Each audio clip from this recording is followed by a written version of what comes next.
Ce que fait la Russie en Ukraine est totalement illégal. Le déclenchement même de la guerre était illégal, j'en ai déjà parlé dans une précédente vidéo. Les violations du droit de la guerre, du droit humanitaire, qui sont documentées par une commission d'enquête de l'ONU, et même l'organisation récemment des référendums dans les territoires occupés, tout ça est parfaitement criminel et illégal. Mais une annexion n'est pas nécessairement illégale. Donc aujourd'hui, on va regarder dans quelles conditions l'incorporation de la Crimée et du Donbass dans la Fédération de Russie aurait pu être organisée de manière légale. Donc si vous avez en tête d'annexer la Wallonie, Genève ou de reformer l'Empire, eh bien vous êtes sur le bon tuto.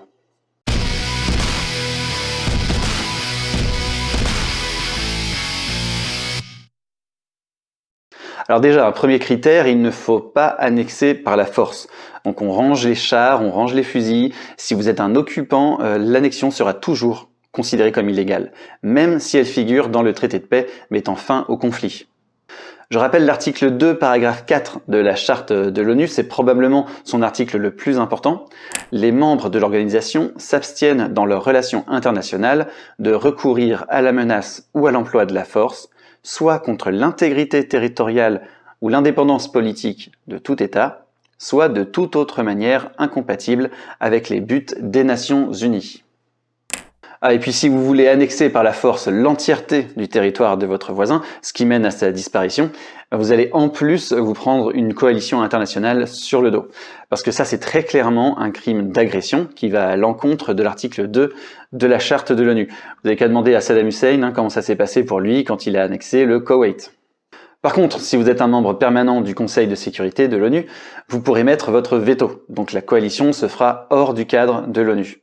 Et puis si vous avez l'arme atomique, comme tous les membres permanents du Conseil de sécurité, eh ben c'est pas dit qu'une coalition contre vous motive grand monde.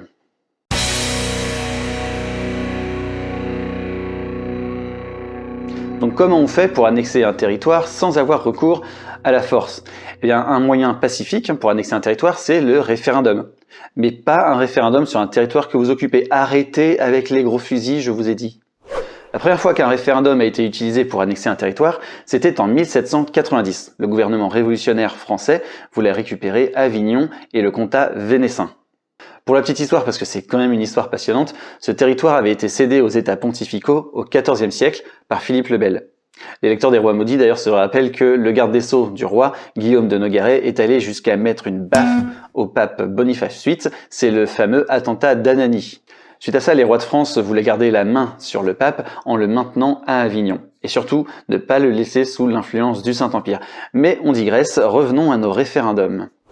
1860, deuxième exemple d'annexion par référendum, Napoléon III avait apporté son aide à la réunification italienne et en échange, l'Italie lui cède la Savoie et le comté de Nice, qui étaient tous les deux des territoires peuplés par des francophones.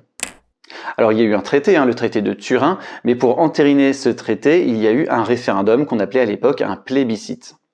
Après la Première Guerre mondiale, l'idée défendue par le président américain Woodrow Wilson de l'autodétermination des peuples mène à de nombreuses consultations et plébiscites en Europe centrale après le démembrement des empires allemands et autrichiens.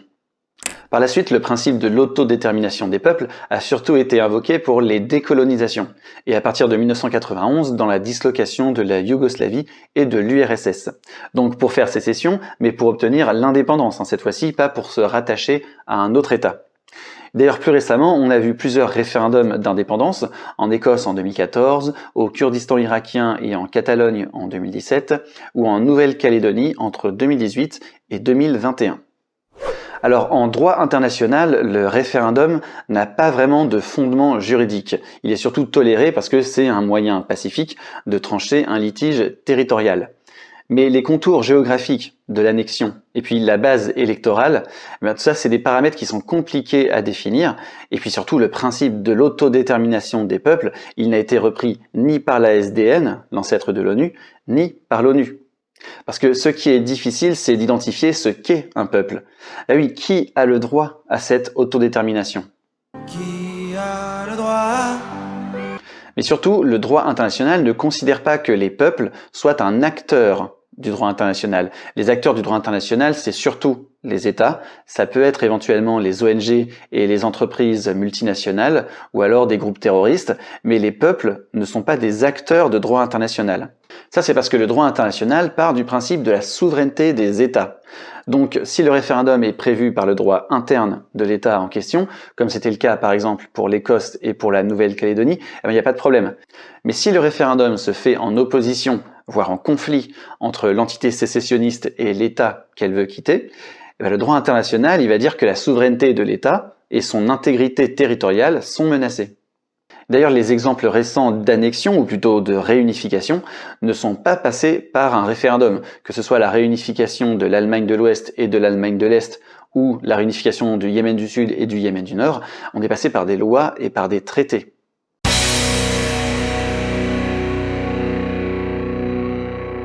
Donc au final, ramené à l'Ukraine, la manière légale d'annexer la Crimée et le Donbass serait d'abord que la Russie se retire militairement d'Ukraine.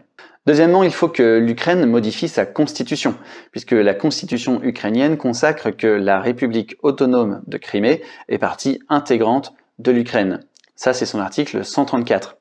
Et elle précise aussi que la constitution de l'Ukraine ne peut être révisée si les amendements proposés visent à liquider l'indépendance ou à violer l'intégrité territoriale de l'Ukraine. Ça, c'est l'article 157.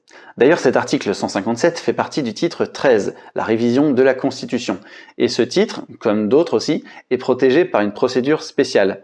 Il faut que la révision soit votée non seulement par les 2/3 de la Rada, donc le Parlement ukrainien, comme la procédure normale, mais qu'ensuite elle soit adoptée par référendum. Troisièmement, l'Ukraine organise un référendum national sur la sécession de la Crimée et du Donbass, puisque l'article 73 de la Constitution ukrainienne nous précise « La modification du territoire de l'Ukraine ne peut être décidée que par un référendum national ». Ensuite, il faut qu'il y ait un traité entre l'Ukraine et la Fédération de Russie pour entériner l'intégration de ces territoires dans la Fédération de Russie. Ce traité, il doit être ratifié à la fois par la Rada suprême d'Ukraine et par la Douma russe. La Douma, c'est l'équivalent de notre Assemblée nationale. Voilà, donc ça n'a évidemment aucune chance de se réaliser, mais c'est véritablement le seul scénario dans lequel l'annexion de ces territoires serait légale.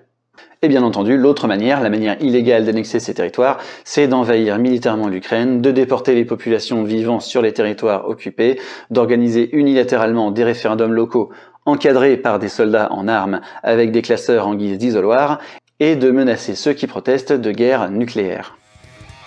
Merci d'avoir regardé cette vidéo. Si elle vous a plu, vous pouvez laisser un pouce bleu ou un commentaire, la partager sur vos réseaux sociaux favoris et éventuellement vous abonner à la chaîne. Vous avez été très nombreux à regarder ma précédente vidéo sur le droit de l'UE et la Constitution française, donc merci beaucoup et puis bienvenue au nouveau. Installez-vous, ici on parle de droit public français et de droit international public, et puis j'espère que c'est intéressant. Et je vous dis à la prochaine pour le deuxième épisode sur la hiérarchie des normes, celui-là je ne l'oublie pas.